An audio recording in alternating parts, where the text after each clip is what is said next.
جنازہ ہو گیا، اللہ کے رسول تشریف لے گئے، ابھی لحد تیار ہونے میں دیر تھی، حضور بیٹھ گئے اور آپ نے لمبا خطبہ دیا، کسی دن وہ بھی بیان کروں گا، براج بن عازم رضی اللہ عنہ فرماتے ہیں حضور نے فرمایا جب موت کا وقت آتا ہے اس وقت فرشتوں کی ایک پوری گارد آتی ہے.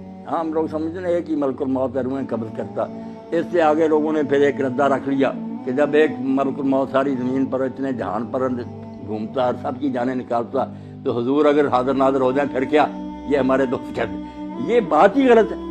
ایک ملک الموت کب جانے قبض کرتا؟ بے شمار فرشتے ہیں اس کے مدد، وہ انچارج ہے محکمے کا، اس کے تحت تتوفاہم الملائکہ، بے شمار فرشتے. تو اللہ کے رسول نے فرمایا پورا دستہ، ایک انسپیکٹر ہوتا اس کے ماتحت سپاہی ہوتے، وہ آ کر اتنی دور بیٹھ جاتے ہیں جہاں تک اس مردے کی نظر جاتی ہے، وہ نہیں کھڑی باتیں، باقی سب سپاہی بیٹھ جاتے ہیں.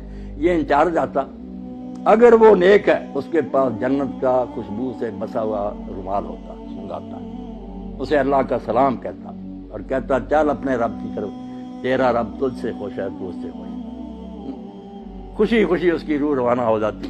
برا جو ہے نا ڈراؤنی شکلیں جیسے ہتھکڑیاں ہوتی ہیں پولیس کے پاس، جو برا مردہ اس کے لیے جو فرشتے ہی آتے ہیں نا اس سے اسے پتہ چل جاتا ہے کہ میرا انجام اب کیسا.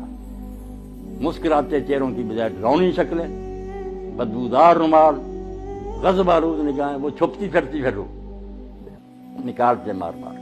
اور اسی وقت جب وہ رومال میں اس کو لپیٹتا دوسرے سپاہی آگے آ جاتے ہیں، اس سے وہ وصول کر لیتے ہیں، نیک روح سے لے کر جاتے ہیں. اللہ کے رسول صلی اللہ علیہ وسلم فرماتے جہاں جہاں سے گزرتے ہیں خوشبو پھیلتی جاتی اور ساری مخلوق کہتی ہے مرحبا، مبارک ہے تیرا آنا یار، تو نے ہم سب کو نا معطر کر. اور اگر برا تو بدبودار رومال، بدبو پھیلتی اور سارا جہاں لعنت کرتا کہ تو کیسی منحوس روح ہے، ہمارا دماغ ہی خراب کرے. آسمانوں پر جاتے ہیں، پھر وہاں اجازت مانگتے ہیں کہ دروازہ کھولا جائے، کھولتے جاتے ہیں نیک کے لیے، 7 آسمان پر کے اللہ کی عدالت میں لے جاتے ہیں. حکم ہوتا ہے کہ اس کا سارا جو بنا اندراج وہ علیین میں کر دو. جو علیین سجین مشہور ہے کہ کوئی 2 جگہ جہاں روئے رہتی، غلط بات ہے. علیین سجین صرف آفس ہے، دفتر ہے، وہاں نیک لوگ جو ان کا اندراج ہو جاتا ہے کہ یہ شخص فوت ہو گیا، اس کی پوری کتاب جو زندگی تھی وہ بھی جمع کرا دی جاتی کہ یہ اس کا سارا ریکارڈ ہے. دوبارہ حکم ہوتا ہے کہ زمین میں سے میں نے اس کو پیدا کیا، وہیں لے جاؤ، زمین سے ہی دوبارہ اس کو پیدا، وہ روحیں واپس آ جاتی ہیں پھر اسی قبر کے طرف.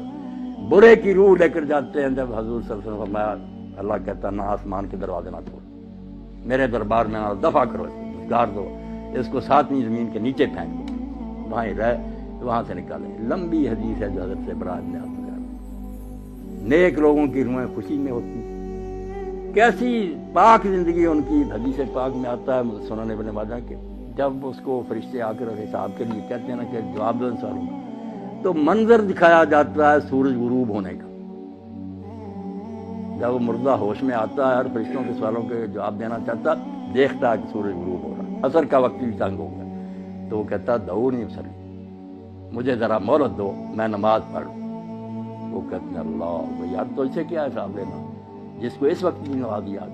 مگر یہ حال ان کا ہی ہے نا جو زندگی میں نمازی رہے، جن کو یہاں کبھی خیال ہی نہیں آیا کہ نماز نامی شاید بھی مسلمان کا کوئی کام ہے، انہوں نے وہاں نماز کو کیا یاد کرنا. یہ سچا مومن اس وقت کہتا ہے دیکھتے ہوئے کہ سورج جا رہا، تو کہتا ہے یار سوالوں کے جواب دوں گا میں، پہلے مجھے نماز پڑھ. بڑا خوش ہوتے ہیں.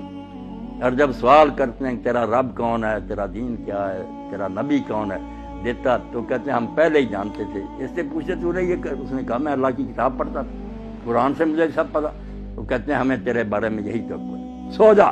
جیسے دلہن آرام سے سوتی ہے اور روزانہ پھر اس کو جنت کا مقام دکھایا جاتا، ہر روز پردے ہٹا کے صبح شام وہ دیکھتا ہے کہ آخرت میں میرے لیے یہ تیار خوشیاں. جیسے مہمان خانے میں ریسٹ ہاؤس میں بیٹھے نا، وہاں دیکھتا ہے کہ میرے لیے یہ انعام ہے، خوشیاں ہی خوشیاں. اور دوسرے کو صبح شام جہنم دکھائی جاتی، جیسے پھانسی گھاٹ دکھایا جاتا کیا یہ ہے تیرے لیے اب پھانسی گھڑے میں پڑنے. وہ بیچارہ پہلے ہی مرتا، مرنے سے پہلے روز مرتا ہے کہ یہاں میں جانے والا ہوں.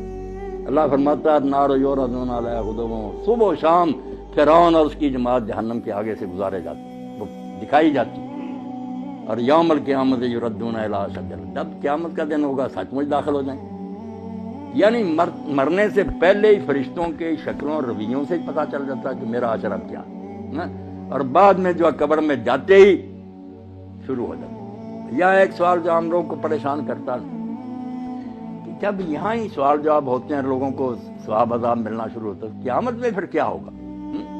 جو کہتے ہیں صاحب صاحب قیامت کو ہونا ہے، ادھر آپ بیان کر رہے ہیں کہ سوال جواب ہوتے ہیں اور ثواب عذاب ہوتا، یہ بھی آپ لوگ سمجھدار ہیں، سمجھنے کی بات ہے، ورنہ پریشانی ہوتی ہے۔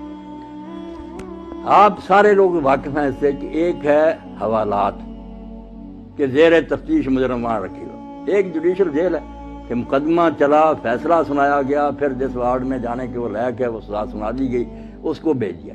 جہنم ہے جوڈیشل جیل، پورا مقدمہ سماعت ہو کے کس قسم کا مجرم ہے کہاں بھیجا جائے، یہ قیامت کے دن ہوگا۔ اور یہ جو ہے یہ صرف سرسری بات پر، جیسے پاسپورٹ دیکھا، ویزا دیکھا، چلو ادھر اس کو بھیج، یہ صرف ایسے ہے کہ یہ مہمان خانے میں بیٹھے ہوئے ہیں، خوشیاں منا رہے ہیں کہ آخری دعوت ہمارے لیے یہ ہے، جنت دکھائی جاتی ہے، برے ڈر رہے ہیں۔ اب یہاں یہ بھی سوال پیدا ہوتا ہے کہ ساتھ ساتھ ہی کیوں نہیں معاملہ طے ہو جاتا؟ اللہ تعالیٰ کو صبر ابھی فیصلہ کر دے، اس کو جہنم بھیج دے، اس کو جنت۔ یہ کیوں ہے دو مرحلے کے؟ قبر میں صرف سرسری بات پرس ہے، آخرت میں پھر جہنم میں جنت ہے۔ یہ چیزیں آپ چونکہ پڑھے لکھے ہیں اور یہ چیزیں ضرور کی ہیں کہ عقیدہ جو آخرت کا اس کو سمجھا جائے۔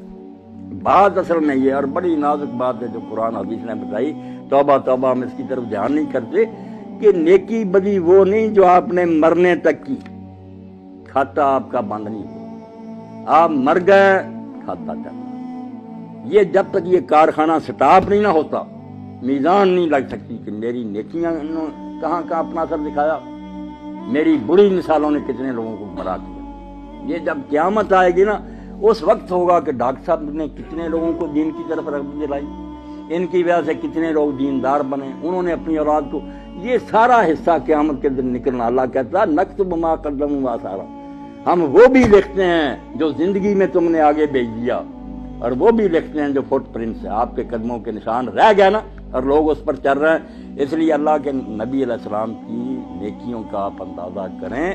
یہ جو ہم کہتے ہیں نا حضور کو یہ ثواب پہنچانا، یہ بہت بعد میں تنگ ذہن والوں نے نکالا۔ رسول اللہ کو پہنچانا کیا؟ جو نیکی امت کرتی ہے نا، میں نے قرآن پڑھا، نماز پڑھی، روزہ رکھا، ہر ایک امتی کے اس عمل میں سے ایک آپ کے کھاتے میں جا رہا ہے، صحابہ کے جا رہا ہے، اماموں، انہوں نے دین ہم تک پہنچایا۔